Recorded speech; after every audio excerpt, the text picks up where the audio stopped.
আসসালামু আলাইকুম, সকলকে আমন্ত্রণ জানাচ্ছি লার্ন ইংলিশ উইথ রকিবুল এই পেজটির পক্ষ থেকে। আপনারা দেখতে পাচ্ছেন উপরে আমরা দুইটি এক্সাম্পল লিখেছি, সেই দুটি এক্সাম্পল বা কোয়েশ্চেন আমরা সলিউশন করব।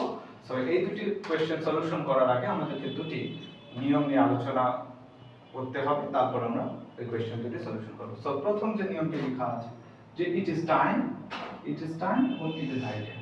যদি ইট ইজ টাইম এবং ইট ইজ হাই টাইম দ্বারা চূড়ান্ত সময় বোঝাচ্ছে, ইট ইজ টাইম এবং ইট ইজ হাই টাইমের পর যদি আমরা দেখি এর পরে সাবজেক্ট আছে, যদি it is time it is high টাইমের পর সাবজেক্ট থাকে তাহলে অবশ্যই সাবজেক্টের পরে যে মেইন ভার্বটা বসবে সেই মেইন ভার্বটার সাথে আমরা সেই মেইন ভার্বটা পাস্ট টেন্সে বসবে, তারপর যদি এক্সটেনশন অংশ থাকে আমরা এক্সটেনশন লিখব। তাহলে এবং যদি আমরা দেখতে পাই যে it is time it is high টাইমের পরে কোনো সাবজেক্ট নেই, তারপরে যে ভার্বটি বসবে সেটি অবশ্যই ভার্বের বেস ফর্ম বসবে, অর্থাৎ টু প্লাস ভার্বের বেস ফর্ম অফ ভার্ব বসবে। Base form of verb, base form of verb plus যদি এক্সটেনশন থাকে আমরা লিখব। যদি বেস ফর্ম অফ ভার্ব থাকে, base form of verb to plus base form of ভার্বকে আমরা আরেকটা নামে বলতে পারি যে ইনফিনিটিভ। অর্থাৎ it is time it is high টাইমের পর যদি সাবজেক্ট থাকে তাহলে অবশ্যই তারপর যে মেইন ভার্বটা থাকবে সেটা বসবে পাস্ট টেন্সে, এবং it is time it is high টাইমের পর যদি সাবজেক্ট না থাকে তারপরে যে ভার্বটি বসবে সেটি বসবে to plus base form of verb, অর্থাৎ to plus base form of ভার্বকে আমরা বলতে পারি infinitive.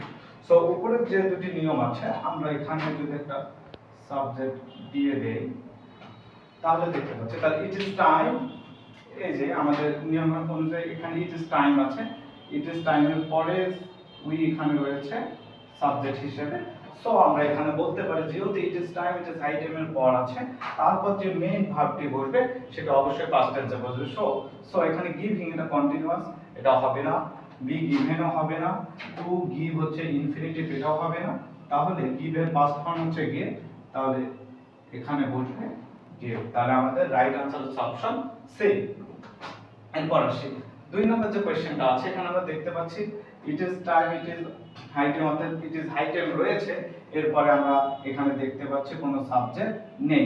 So it is time it is high টাইমের পর যদি কোনো সাবজেক্ট না থাকে সেখানে ভার্বের আগে টু যোগ করতে হয় এবং টুর পরে ভার্বের বেস ফর্ম হয়, অর্থাৎ to plus base form of ভার্বকে আমরা ইনফিনিটিভ বলি।